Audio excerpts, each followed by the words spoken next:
Yes, thank you, Ms. Hannah.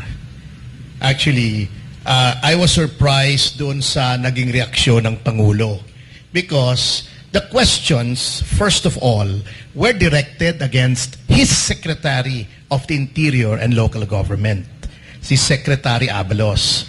Ang pagkaalam ko po, under the doctrine of qualified political agency, ang kalihim, ang takapagsalita ng Pangulo in their own respective areas of competence, katulad ng agriculture, the Secretary of Agriculture, kung tungkol sa police, si Secretary Abalos. Ngayon lang ako nakakita ng Pangulo na siya ang takapagsalita ng kanyang kalihim baliktad, ano? Ngunit, let's get to the point. Hindi ko nga alam kung ba't nagagalit si Pangulong Marcos. Oo, hindi naman siya inaano. Si Secretary Abalos naman ang kausap eh. Bakit sumingit siya? Bakit masyadong personal sa kanya? Okay, with the kind permission of everyone, himayin natin yung statement niya. Sabi niya, tungkol doon sa pag-donate ng isang pribadong tao ng reward money. Bakit hindi? Ang sagot po dyan, hindi pwede, Mr. President, kasi katulad ng sinabi ng ating kasamang attorney Israelito Torion, may batas po, kasi sabi nyo, sundin ang batas. May 6713. Meron ding 3019, yung Anti-Graft and Corrupt Practices Act, na nagsasabing hindi pwedeng hindi pantay-pantay ang pagtrato sa mga official functions. Hindi pwedeng may preference. Nandyan po yan sa Section 3E ng 3019. Pakibasa po. Because when you took an oath, after you were elected to the presidency, you swore to uphold the Constitution and all other laws of the country. Batas po yan. Ngayon po, hindi naman po kami nagsasabing wag magbigay ng bounty practice po talaga yan. Nagtatanong po kami, sino po ba yan? Kasi ayaw i-disclose. Sabi nyo, why not? Ngunit, entitled po. The public has a right to know. Kasi nasa saligang batas po natin, the right of the people to information on matters of public concern shall be recognized. That includes access to information on all decisions and transactions of government. Decision.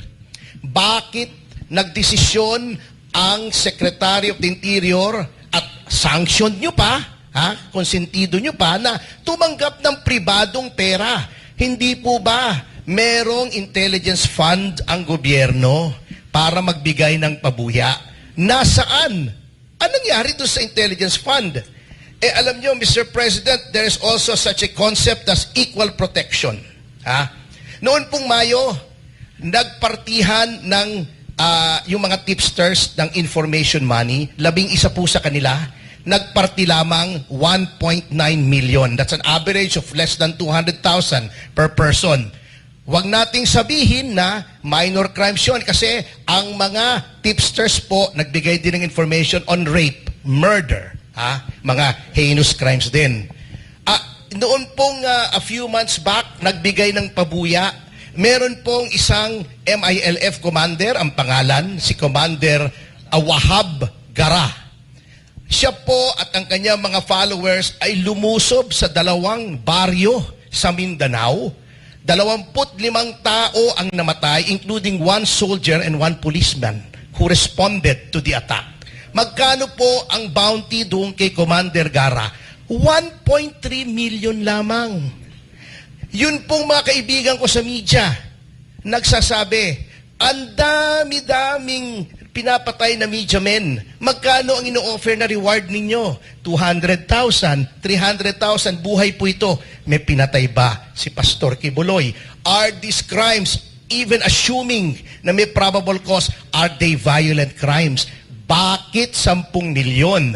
Under the Constitution which you swore to implement as President, as Chief Executive, as the main person tasked to implement all the laws of the country.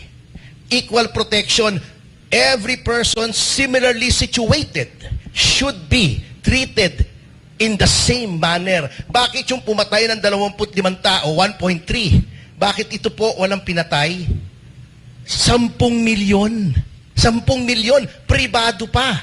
So, this is so wrong on so many levels. Mr. President, if you do not see something wrong with what has been done, then there is something wrong with you.